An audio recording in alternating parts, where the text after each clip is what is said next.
জলের থেকে সাপ আর দেখি নাম ধরে বারে বারে তোদের আমি ডাকি কাল লাগেনি কালো পুলিশ সাপ ডাকি বারে বারে আমি দুটো ভাব বাসর করে লক্ষ্মী যারে গেছিল কাল সাপ মেলা চলে বিভিন্ন কিছু হলো জীবন দীক্ষা দেয়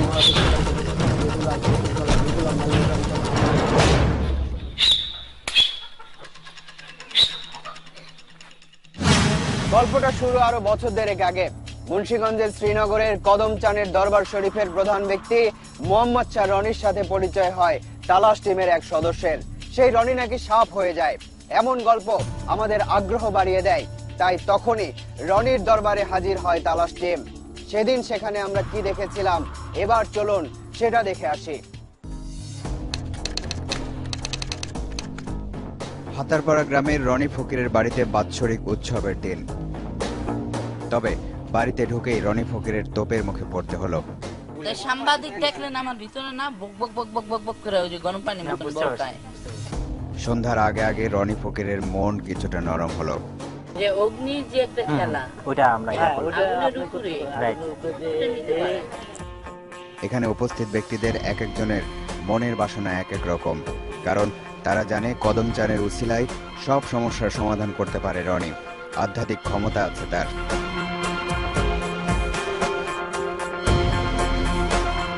সময় গড়াচ্ছে, আসর জমজমাট হচ্ছে। একটা কলার ভেলা সব আকর্ষণের কেন্দ্রবিন্দু হয়ে উঠল। সমস্যা সমাধানের সব বিশ্বাস এই কলার ভেলায় জড়ো হয়েছে। মহান কলার ভেলা প্রায় প্রস্তুত, মোহাম্মদ শাহ রনিও প্রস্তুত। শুরু হলো অগ্নি নৃত্য।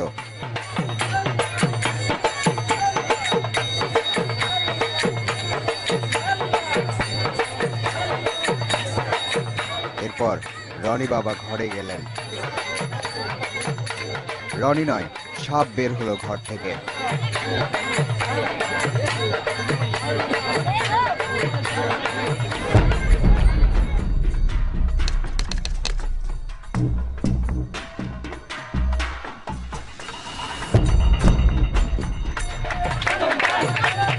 আরো অনেকক্ষণ পর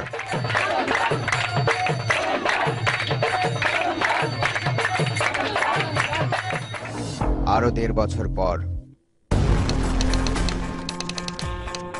রনি ফকিরের বাড়ির দিকে যাচ্ছে আশরাফুন নাহার। বিয়ের ১০ বছরেও নিঃসন্তান সে। রনি বাবার উসিলায় তার আধ্যাত্মিক ক্ষমতায় যদি মনের দুঃখ দূর হয় তার, কারণ সে আগে পরে সবকিছু বলে দিতে পারে। এই ১.৫ বছরে মোহাম্মদ শাহ রনির বাড়ির অবস্থার অনেক উন্নতি হয়েছে। চিকিৎসা শুরু হলো আশরাফুন নাহারের। ৩ দিন যে ডাব দিয়ে ওষুধটা খাবেন, ওই ৭০০টা তাল মিস্ত্রি, ৭টা ডাব আর একটা গামছা। সন্তান লাভের এই চিকিৎসা চলতে থাকুক। কি পরামর্শ বা কি পদ্ধতি তা জানতে আমরা আবারও ফিরবো আধ্যাত্মিক ক্ষমতার অধিকারী রনির কাছে। অশিক্ষা মানুষকে অযৌক্তিক করে দেয়, তখন সমস্যায় পড়লে আর যুক্তির ধার ধারে না। এমন মানুষদের ফাঁদে ফেলতে জাল পাতা আছে আশেপাশেই। তবে এ সংক্রান্ত বিশ্বাসগুলো অন্ধ হলেও তার ডালপালা ছড়ায় দ্রুত। তাই শুধু অশিক্ষিত বা সুবিধা বঞ্চিতরা নয়, কখনো কখনো খুব গোপনে হয়তো শিক্ষিত বা আধুনিক চিকিৎসা সেবা নেওয়ার সামর্থ্যবান লোকজনও এসব বিশ্বাসের ব্যবসার ফাঁদে পা দেয়। কারণ এসব ক্ষমতাবান সর্বরোগের চিকিৎসকরা ঢাক ঢোল পিটিয়ে অসম্ভব দ্রুত সময়ের মধ্যে যে কোনো সমস্যার সমাধানের প্রতিশ্রুতি দেয়। বেসরকারি সংগঠন হেল্প ফর ইউ দেশের 10টি জেলায় 2008 থেকে 2010 সাল পর্যন্ত একটি জরিপ চালায়। ওই জরিপে দেখা যায় জেলাগুলোর শতকরা 89 জন তাবিজ, পানি পড়া সহ তেলেসমাতি আর আধ্যাত্মিক চিকিৎসায় বিশ্বাসী। এই বিশ্বাসীদের শতকরা 68 জনই আবার মহিলা।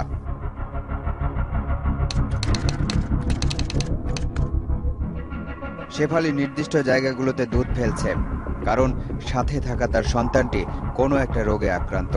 কুত্তা মা তাকে বলেছে এসব জায়গায় দুধ ফেললে জিন এসে সেই দুধ খাবে আর শেফালির সন্তানের রোগ ভালো হবে। আর এই হলো কুত্তা মা। সবসময় আশেপাশে কুকুর থাকে বলেই তার নাম হয়েছে কুত্তা মা। কুত্তা মার কাছে একজন হারানো মানুষের সন্ধানে গেল তালাশ টিম। আপনি যে শুয়ে শুয়ে জিনের সঙ্গে কথা বললেন, জিন কি বলল?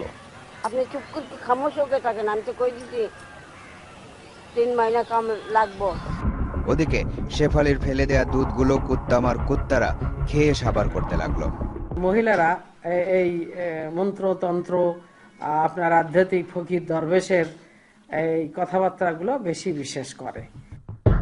মহাস্থানগড়ের ওই কুত্তামা তবু ব্যবসায় বসেনি, কিন্তু খোদ রাজধানীতে তেলেসমাতি করে দুনিয়ার সব সমস্যা সমাধানের ব্যবসা খুলে বসেছে যে কতজন, তার সঠিক হিসেব নেই।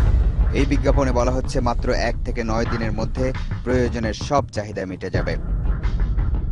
লাল গেঞ্জি পরা এই ব্যক্তি রাজধানীর মগবাজারের ওই নির্দিষ্ট ঠিকানায় যাচ্ছে একটা বিশেষ সমস্যা নিয়ে। সমস্যা সমাধানের প্রক্রিয়া দেখতে কিছুক্ষণের মধ্যেই তালাশ টিম ঢুকলো সেখানে। আমি বলেছি বান আমি মারতে পারি না, পিডনও করতে পারি।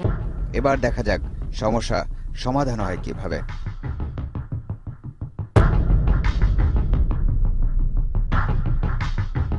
গ্লাসের পানিতে ডুবানো টিস্যুতে কার নাম ওঠে সেটা দেখতে কিছুক্ষণ অপেক্ষা করতে হবে। এর মধ্যে একটা খাতার দিকে নজর গেল, তাতে প্রত্যেক পৃষ্ঠায় সমস্যা সমাধানে আসা ব্যক্তিদের পরিচয় লেখা আছে, সাথে উদ্ভট আঁকিবুকি। এগুলো নাকি যে বান মারে তার ছবি।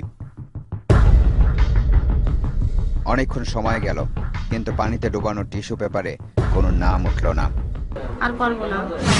প্যারালাইসিস বা পক্ষাঘাতগ্রস্ততা হলো মানুষের শরীরের স্নায়ু বা নার্ভ সিস্টেম অকেজো হয়ে যাওয়া। চিকিৎসা বিজ্ঞান বলছে ফিজিওথেরাপি চিকিৎসার মাধ্যমে প্যারালাইসিস আক্রান্ত রোগীকে পুনর্বাসন বা স্বাভাবিক জীবনে ফিরিয়ে দেওয়া সম্ভব। কিন্তু প্যারালাইসিসের বিখ্যাত ডাক্তার শ্রীযুক্ত নগেন কোনায়ের কোনো বিজ্ঞান লাগে না। প্রায় 20 দিন হলো রেবেকা সুলতানার বাম হাত একেবারে অবশ, পায়েও সমস্যা, কিন্তু অবশ হয়নি এখনো। ডাক্তার বলছেন রেবেকা প্যারালাইসিসে আক্রান্ত, তার এখন চিকিৎসা চলছে। রেবেকা কবে আবার শরীরের স্বাভাবিকতা ফিরে পাবে তার নিশ্চয়তা ডাক্তারও দিতে পারছেন না। এখন রেবেকার উচিত হবে ডাক্তার পরিবর্তন করে শ্রীযুক্ত নগেন কোনায়ের কাছে যাওয়া, কারণ সিরাজগঞ্জের সলঙ্গা এলাকার কবিরাজ নগেন কোনায় প্যারালাইসিসে আক্রান্ত রোগীকে সুস্থ করতে 2 ঘন্টার বেশি সময় নেন না। খানপাড়াতে নগেন কোনায়ের প্যারালাইসিস চিকিৎসার জমজমাট আসর বসেছে আজ। দেখে পালাগানের আসর মনে হলেও এগুলোই নাকি চিকিৎসার মূল উপকরণ।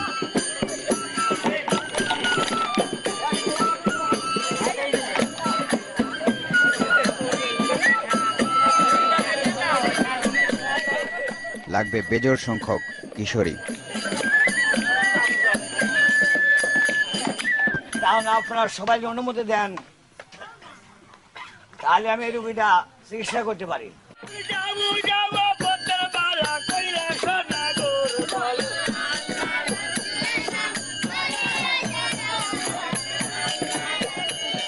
ঠিক আছে নারদ, ঠিক আছে নারদ, এই বাবাতাস এই বাবাতাস আমরা কৈলাসে নিয়ে যাবো, আমরা কৈলাসে যাব। ডাক্তার আসিবার পূর্বে রোগী মারা গেল, এই বাক্যের ইংরেজি অনুবাদ শিখতে হয়নি এমন শিক্ষার্থী হয়তো খুব কমই খুঁজে পাওয়া যাবে। একটা সময় ডাক্তাররা রোগীদের কাছে যেত, তাই এমন অনুবাদের প্রচলন হয়। আর এখন ডাক্তাররা রোগীদের কাছে যাবে কি? ডাক্তারের কাছে তো রোগীদের জন্য যথেষ্ট পরিমাণ সময় নেই, কারণ এই দেশে এখনো প্রায় 4000 রোগীর বিপরীতে চিকিৎসকের সংখ্যা মাত্র 1 জন। সমাজে এমন অসামঞ্জস্য থাকলে তার রন্ধ্রে রন্ধ্রে অন্ধবিশ্বাস আর কুসংস্কারের বীজ বৃক্ষ হয়ে উঠতে বেশি সময় লাগে না। মানুষের আগের পরের সবকিছু বলে দেওয়ার ক্ষমতা সম্পন্ন রনি আশরাফুন নাহারকে কি চিকিৎসা দিচ্ছে দেখে উজু করে ওখানে 150 টাকা হাদিয়া। মনে হচ্ছে আশরাফুন নাহারের মনের আশা পূরণ হবে এবার। সিরাজগঞ্জের সলঙ্গা এলাকার পল্লী চিকিৎসক আব্দুল খালেক মন্ত্র লেখেন তিনি। মোহাম্মদ শাহ রনি, আশরাফুন নাহার, শ্রীযুক্ত নগেন কোনায় আর প্যারালাইসিসে আক্রান্ত সেই রোগীর গল্প শেষ হয়নি এখনো। যোগ হলো আব্দুল খালেক। কয়েকদিন পর সাপের বিষ নামানোর নতুন একটা মন্ত্র লেখা সম্পন্ন করেছেন আব্দুল খালেক। 36 কাহন সাপের মন্ত্র আমি পড়ে যাই, কাল নাগিনী কালফণির বিষ চুচে খাই।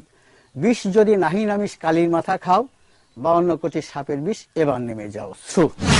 এই থ্রু মন্ত্র থ্রুতে আসলেই সাপের বিষ নামবে কিনা সেটা এই আব্দুল খালেকের কাছ থেকে জানবো আমরা। ডিম ফকির আর জবর আলীরা জিন নিয়ে বসে আছে আপনার সব সমস্যা সমাধানের জন্য। 4 মিনিট পর আসছে।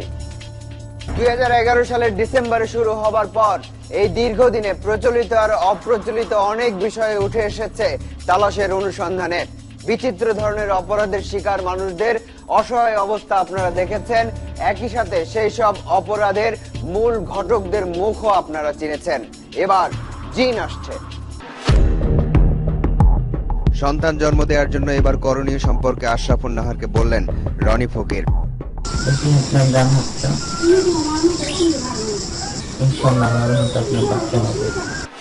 আধ্যাত্মিক ক্ষমতায় এত কিছু বলতে পারলেও প্রায় 10 বছরের বিবাহিত জীবনের নাহার যে 2 সন্তানের জননী সে কথা বলতে পারল না রনি ফকির। শুধু তালাশ টিমকে সহযোগিতা করার জন্য এমন চরিত্রে কাজ করেছে নাহার। সিরাজগঞ্জের সলঙ্গায় তালাশ টিম এমন এক কবিরাজের সন্ধান পেয়েছে যে দুরারোগ্য সব রোগ ভালো করতে পারে। সেই কবিরাজ চিকিৎসা করে জিনের মাধ্যমে। কবিরাজের নাম জবর আলী।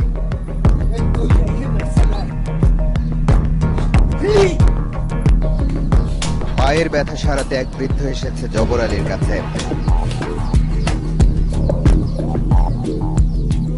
এরপর বৃদ্ধকে দৌড়াতে বলে জবর আলী।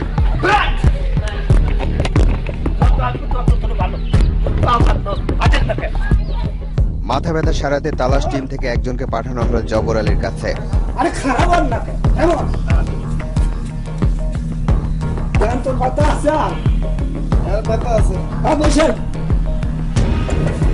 এমন চিকিৎসায় এরপর সত্যি সত্যি মাথা ব্যথা শুরু হয় এই ব্যক্তির।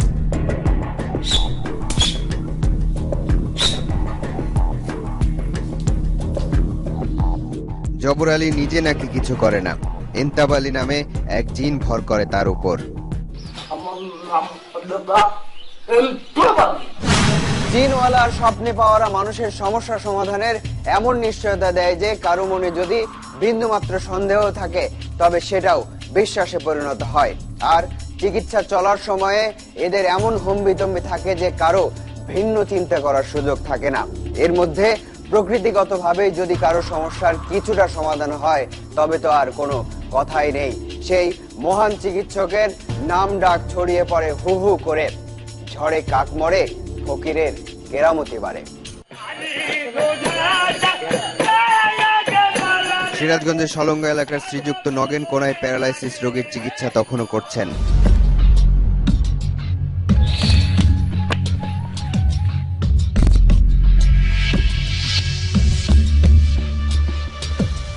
এরপর ঘটল তেলেসমাতি।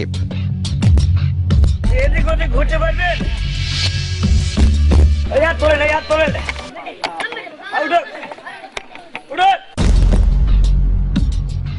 প্যারালাইসিসে আক্রান্ত রোগী সুস্থ হয়ে গেল।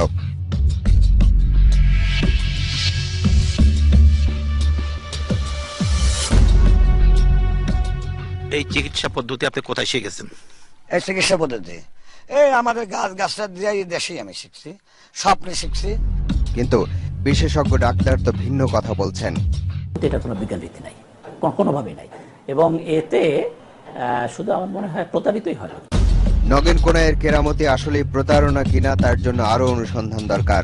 সেই অনুসন্ধান আমরা করেছি এবং তাতে কি বেরিয়ে এসেছে তা আপনারা নিশ্চয় দেখবেন। এই দেশে ঠিক কত শতাংশ মানুষ চিকিৎসার নামে এমন বিচিত্র কেরামতির পাল্লায় পড়ে সেই হিসাব আমরা বের করতে পারিনি। দারিদ্র আর অশিক্ষার হিসাব করলে হয়তো একটা আনুমানিক সংখ্যা বলা যেত। কারণ দারিদ্র আর অশিক্ষাই মানুষকে এমন বিশ্বাসের দিকে ঠেলে দেয়, যতদিন পর্যন্ত এই দুটি প্রভাবক থেকে মুক্তি না মিলবে ততদিন পর্যন্ত এসব কেরামতি থেকেও মুক্তি মেলা অসম্ভব প্রায়। ডিম ফকির হাজির।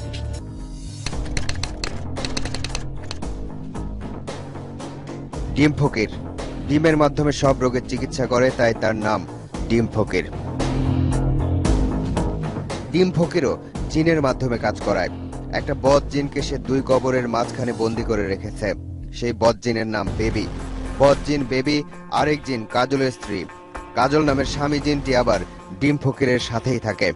জাদুটনা, বান মারা সব কাজ কাজল জিনের স্ত্রী বন্দি জিন বেবিকে দিয়ে করায় ডিম ফকির। এসব কাজের জন্য জিনদেরকে আবার পারিশ্রমিকও দিতে হয়। তো জিন টাকা দিয়ে কি করবে? তারা তো আমরা 13 প্রশংসা।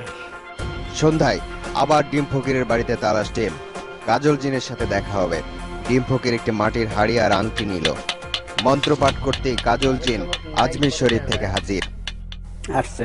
উনি এখন কোথায় আছে? এটার ভিতরে। কি নাম? ওনার নামটা জিজ্ঞেস করেন একটু। কাজল। কাজল। উনি কোথা থেকে আসছেন? এলা থেকে আজমির শরীফ। ওনার বয়স কত? বয়স 2000-এর মতো হবে। 2000 কি বছর? এটা আমাদের কোনো উত্তর দেয় না। এটা এখন আসছে, এটা আমি বলে দিলে গিয়ে কাজ করবো কোনো। সেই রনি থেকে শুরু করে ডিম ফকির পর্যন্ত এদের কাছে যারা সব সমস্যা সমাধানের জন্য যায়, তারা হাতে নাতে প্রমাণ পাওয়ার চেয়েও আরো বড় আশায় বুক বাঁধে। মানুষের জীবনকাল শেষ হয়ে যায় অনেকেরই, কিন্তু আশা শেষ হয় না। আশা শেষ হয় না, তাই এসব ব্যবসাও বন্ধ হয় না।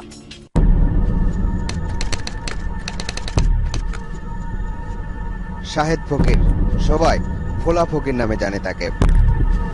এই এলাকায় পাট কাঠিকে ফোলা বলে। তালাশ টিমের একজনকে জিনে ধরেছে, তাই তার কাছে যাওয়া হলো। ফোলা ফকির একটি ফোলা বা পাট কাঠি নিয়ে মন্ত্র পাঠ শুরু করলো। এটা বান।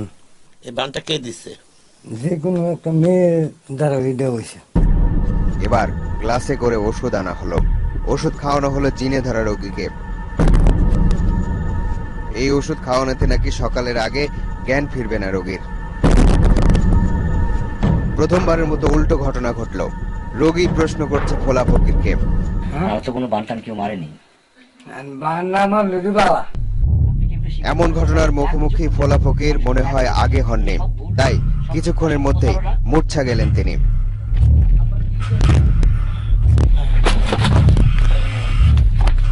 এই ফকিরকে তাহলে ভালো করবে কোন ফকির? এদিকে সেই মন্ত্র লেখক আব্দুল খালেকের কাছে আরেকবার যেতে হবে, কারণ তার মন্ত্রে আসলেই কোনো কাজ হয় কিনা সেটা তার কাছ থেকেই জানতে চাই। সাপের বিষের মতো একটা জীবন ঘাতক, এইটা যে মন্ত্র দিয়ে এটা ধ্বংস করে দেওয়া, এটা আমার কোনো কালেও বিশ্বাস হয় না। আর মাত্র 2 ঘন্টার মধ্যে প্যারালাইসিস রোগ সারানোর ওস্তাদ নগেন কোনায়ের কথা মনে আছে? তার চিকিৎসায় ঘন্টা 2-এর মধ্যেই যার প্যারালাইসিস ভালো হয়েছিল তাকেও নিশ্চয় ভুলে যাননি আপনারা। ওই দিন সুস্থ হওয়ার সাথে সাথে হাওয়া হয়ে যায় সে। সেদিন খুঁজে না পেলেও প্রায় 20 দিন পর সিরাজগঞ্জের সলঙ্গা এলাকায় গিয়ে তাকে ঠিকই খুঁজে বের করেছে তালাশ টিম। নগেন কোনায়ের চিকিৎসায় একেবারে সুস্থ স্বাভাবিক মানুষ সে। সেদিনের নগেন কোনায়ের চিকিৎসা বা তার প্যারালাইসিস রোগ সম্পর্কে জানতে চাই তার কাছে। আপনি কি আসলে অসুস্থ? জি অসুস্থ না? অসুস্থ না, সব লগিন বললো যে আমাকে একটু অভিনয় করে দেওয়া লাগবো, হয়তো আমার এখন রুগী মুরগি নেই, তুমি একটু অভিনয় করে দাও। সেই জন্য অভিনয় করে দিয়েছিলাম। এমন ছোটখাটো মহা চিকিৎসকরাই কোনো একটা সময় নামে আর প্রসারে এত বড় হয়ে যায় যে হাজার হাজার অনুসারী তৈরি হয় তাদের। আমাদের আশেপাশে এমন চরিত্রদের অভাব নেই। তালাশের বিবেচনা